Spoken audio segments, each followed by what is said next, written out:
So our next speaker actually needs very little introduction.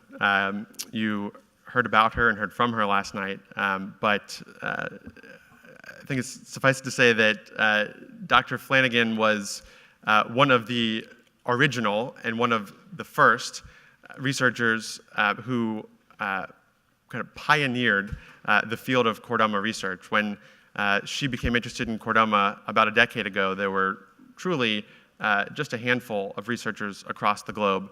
And it was one of her seminal discoveries that she may tell you about that has really catalyzed and helped launch the understanding of BrockieYuri as a key driver of this disease, and has attracted the interest of dozens of other researchers to try to understand what that protein, what that gene does in this disease. So it's been just an extraordinary honor to get to work with Dr. Flanagan over the years, to have her on our scientific advisory board.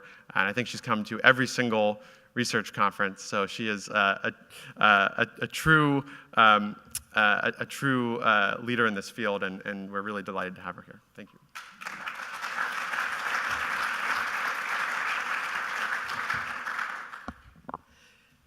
So good morning, everybody, and Josh, thank you very much for the introduction. I'm delighted to be here. It's always a pleasure. This is one of the kind of highlights of every 2 years of being at this community conference and meeting patients who now I've met for several years, and I always love coming back. And there's always something new to tell you, which is always positive, because at least the research is going in the right direction. So, oh, that's a bit difficult. So, how do I move it forward? Green button. Green button. Oh, green button. Okay, so I just, that's okay. Give you a bit of an overview. So chordoma, as you know, occurs in the, along the spine, and it's distributed from the base of the skull to the tailbone. There's a bit of variation as to what percentages occurs where. But this is just what it looks like in terms of the normal skeleton, which is the tailbone, and this is a tumor. And you can see this is the bladder. They've had to drink a pint or two of water before they've had this CT scan. And this is the tumor mass, and you can see that it's very large and has destroyed the normal bony structure. You can also see that anything that has grown that large, can you hear me okay? Yeah. Anything that has grown that large probably has grown very slowly, because otherwise it would have presented much earlier. So it probably has grown very, very slowly and may have been there for many years. And people don't notice it. You might feel a bit of back pain and you just accommodate it. So how you make the diagnosis is that a small amount of tissue, I mean, the radiologist with a tumor like that, you're almost certainly going to be confident that it's a chordoma. But you need a tissue diagnosis, and this is what, down the microscope, this is what it looks like. And there's a lot of jelly material which these tumor cells secrete. And each of these black dots is the nucleus of one cell. And each cell contains a genome which contains 22,000 genes. So the first time we ever knew that was only back in 2001. So we've come a long way very quickly. Before that, actually, people thought that we probably had hundreds of thousands of genes in each cell. So in 2001, it was a global study together. It really transformed medical science, because we could then start to understand these genes. And so you have to go back and you have to think, this tumor, it's grown. So what is a tumor? So a tumor is something that you've got uncontrolled growth. One of those genes, or a number of those genes, has acquired an abnormality that makes those cells grow faster than all the surrounding cells. So that's how you end up with this lump. And so it's now recognized that it's these alterations in some of these 22,000 genes that switches on or is uncontrolled. So normally cells are grown, cells on your skin or cells in your gut turn over every day. So every cell is growing, but you sweep them off the top of your skin and they grow up from the top. So that's controlled cell growth. This is uncontrolled cell growth when you get this tumor mass. And what drives that is a genetic alteration. And so one of the first things that we did, and this is how we found that BrockieYuri actually, we thought, which has resulted to all the research being done on BrockieYuri, is that we took about 98 tumors back in 2005, and we put them on an array. And we found an extraordinary thing, that these are the numbers of samples, and each of these, the first 4 samples were chordomas, and each of those expressed BrockieYuri. But what's extraordinary is that BrockieYuri is not supposed to be expressed in adult tissue. So it's only expressed in the fetus up to about 12 weeks of age. So cells, when they're growing, when babies are growing, you have to make sure that the nose goes to the right place and the toes go to the right place. So therefore, you switch on genes and you send off the toes and you send off the hair, and then you switch those genes off because that job is done. So what has happened here, we think, is that for some reason, the gene in BrockieYuri has not been switched off completely. And therefore, little bits of notochord remain behind. And they sit there, and the vast majority of people not doing anybody any harm. I probably have some, hopefully not doing me any harm. So what you have is this notochord, where the BrockieYuri is expressed, this is my fetus, is expressed all along this structure. And that's exactly where you get chordoma. So that's why we believe that this is very important. This is where BrockieYuri is expressed. It's supposed to switch off at 12 weeks of age. And of course, it doesn't in some people, or we presume it doesn't.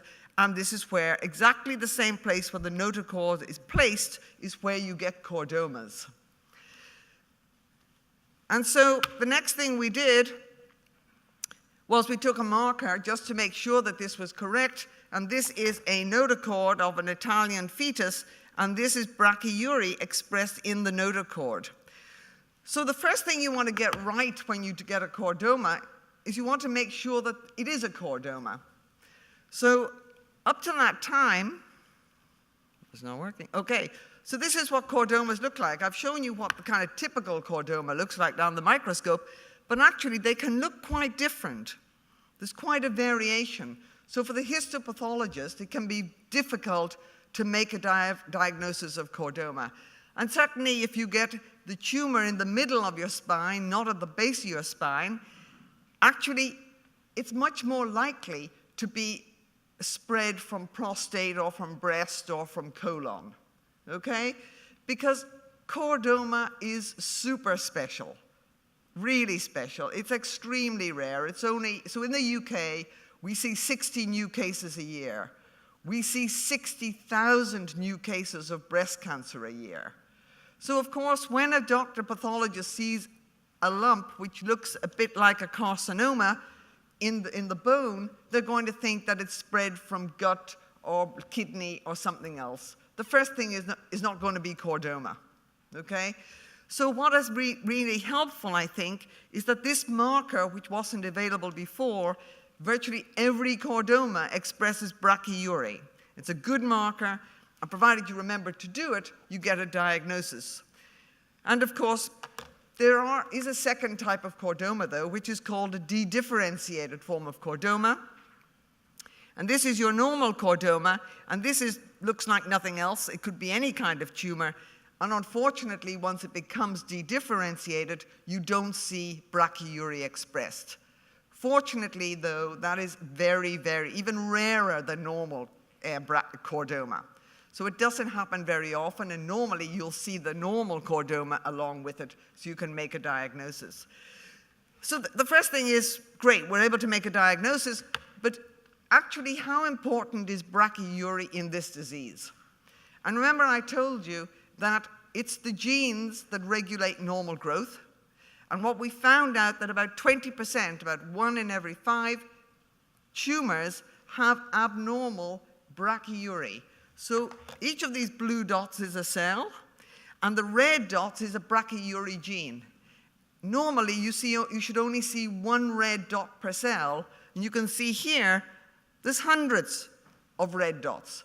So there's huge numbers of BrockieYuri, so that's abnormal. So if you find a tumor that's only a marker that's only expressed in the fetus, and now it's in tumors where you've got huge numbers of genes where you should only have one, it implicates BrockieYuri as an important factor in making that tumor grow. So what we did again next was we took a cell line, and this is the cell line that came from Ulm, which it was the only cell line back in the early 2000s. And we switched off BrockieYuri. And we found that actually once you do that, you stop the cells growing. So this is now really powerful information that BrockieYuri is critical in the development of this tumor. However, BrockieYuri is a tricky gene. It's very difficult to switch off. And there are advances, though, in technology. I mean, you must remember that this is back in 2009, I think we published this. Technology has advanced, and here we only had one cell line, and as Josh has said, there are many more. And I think that's one of the great things about the patient community, having donated your samples when you're ill, thinking of others. And I can't thank you enough for that. And then what we did was we took this cell line from Ulm, and we put it in with this furry animal, and it grew. And we were very fortunate, and it expresses BrockieYuri, so it's the real McCoy. And then what we did was we took BrockieYuri, and we lit it up with a thing called luciferase so we could spot it. That's why it's all this color here. Yeah? And what we did was we put that into a mouse, and we grow it in the oh, I can see it here. That's much easier. Why didn't you tell me? I've been craning my neck. I thought you wanted to point. Yeah. No. Sorry about that. It was just wrapped in... He was making a fool of me. Okay, so what we did was with this, we put it into our furry animal, and it's definitely a chordoma. It expresses BrockieYuri. What we did is we then put as construct, we injected an anti-BrockieYuri. We put the anti-BrockieYuri into a virus. And we injected that virus then into this tumor. And you can see, now I have to turn around. This is the tumor, and we have multiples of these mice. And when you stick in the virus carrying the anti-BrockieYuri, it gets into the cells, and actually you can see here that it has knocked down the BrockieYuri, and you can see just a little thing here, which is the remaining tumor. So this, I think, is very, very strong evidence that BrockieYuri can really play an important role. It's going to be a difficult journey, and I think some of the work that came out of the Broad yesterday has some very neat ideas about how to also tackle the treatment and attack BrockieYuri.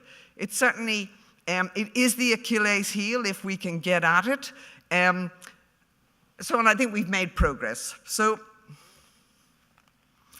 and as I think because BrockieYuri has, I think everybody believes now, it is a major focus for the research about trying to find a treatment. And so there is vaccines, as you mentioned, Josh, for BrockieYuri, and they've been opened. So I think that we have proved with the use of the engagement with the community and the Chordoma Foundation, the research that we have done has been very patient-focused and has been beneficial in some ways. At least the minimum is that we're getting correct diagnosis in most cases now. So the next thing we did, and we started this back in 2008, we thought that hitting EGFR might be a good idea. So why?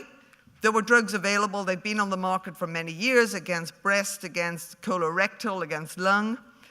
Gary Gallia had done some really nice experiments, knocking down EGFR in mice, just like I showed you, except he wasn't using BrockieYuri. Some patients, their doctor has given them EGFR inhibitors, and they did well. The overall survival of patients with chordoma has not been improving as quickly as we'd want, so we thought that was another good idea. And we've also shown that BrockieYuri targets EGF and therefore activates EGFR. So all of this then goes back to BrockieYuri again. So virtually all chordomas express very high levels of BrockieYuri. And so it is on that basis that we, 2010, the one cell line, and we treated with an EGFR inhibitor, and you can see that it actually inhibited the growth quite well. So at the highest dose, it really knocked it out, the cell growth. But it's only one cell line, nobody believes that. And so with our colleagues from GSK, David Drury, who has really fought to engage big pharma with rare diseases and other forms of disease, not just cancer, but other forms of diseases, to really engage with researchers. And he's been enormously supportive with his colleague, Bill, in giving us very large numbers of compounds and worked with us through this screening project. Susanne Scheipel from Graz, from Austria, came and worked with us for 3 years. And this is huge technology, putting 7 cell lines now through testing over 1,000 compounds and really looking at those in detail. And Cancer Research Technology in the UK also provided their support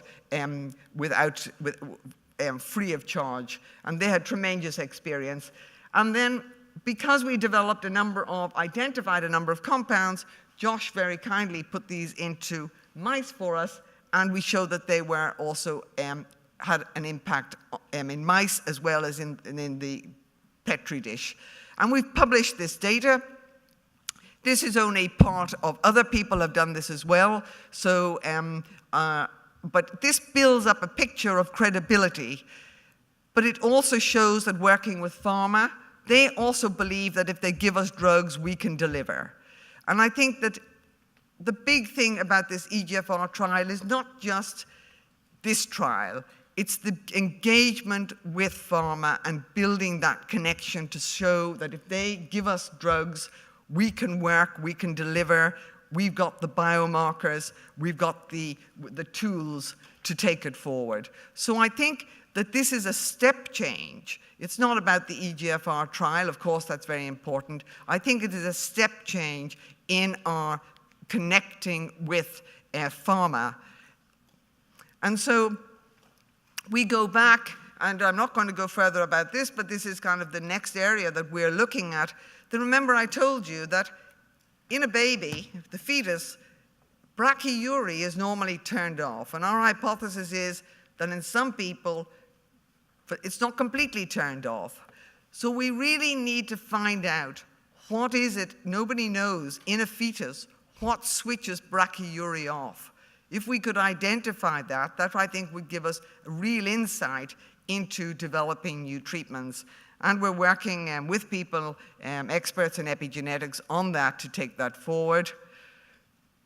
I think the other thing is that one of the reasons that pharma and other drug companies have steered clear a little bit of working on rare cancers is that these are big tumors and they grow slowly. So if you give a drug, how do you decide if that drug is having an impact?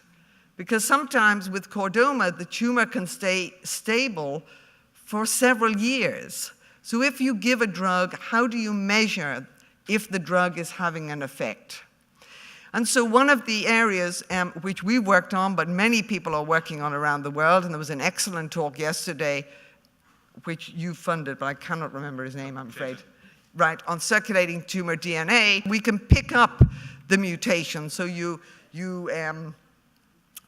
take the plasma before the patient has treatment, and you detect the mutations, and you have surgery or a drug or radiotherapy, and then this is patient with chondrosarcoma, but the mutation drops, you can no longer detect it, but here it goes back up again, and that detects when, in fact, the tumor has come back. So I think that applying this technology will also be very powerful in terms of monitoring patients who are given EGFR inhibitors or other type of drugs. And I think that that will also help us to engage with pharma, because they're very concerned about treating patients and not knowing if it's had an effect. Where here, you could see an effect pick it up very sensitively if the tumor has stopped growing or if it has stopped shedding these abnormal molecules into the bloodstream. So I think watch this space in terms of that technology. I think it will benefit all cancer patients, but particularly those with rare diseases. And I think, which I'm not going to talk about because it's one of the next speakers is talking about it, I think an enormous area of interest is immunotherapy. And this is where normally if you've heard about people receiving renal transplants. So normally you would reject it because the body just rejects material that's put in. They recognize it as being foreign. So with tumors, they secrete molecules which are foreign. So the normal inflammatory cells reject it, just like you would reject a renal transplant if you're given one. But cancer cells are so clever. They actually realize that they're being recognized as being foreign, and they put up a block. And Chris will talk later about drugs that are able to interfere with those clever cancer cells that are able to put up that block. And this is an area of research that is transforming therapeutics right across the cancer area. And also what we're seeing is the rate at which some of these drugs are now getting into patients. It's always taken a long time. And I think that that's one of the most impressive things that has happened over the last 5 years, is that pharma and academics work much more closely to try and deliver things to patients in a reasonable time frame where people can see that they may benefit. So you can relax. I think I would now like to just close this. And in memory of Justin Lee, we heard from about Justin last night, and I think that this is what he wrote, and this is a message for us all, for academic researchers and for patients who are sufferers, is perseverance, that we have to keep going and to find a means of improving the quality of life for patients. Thank you.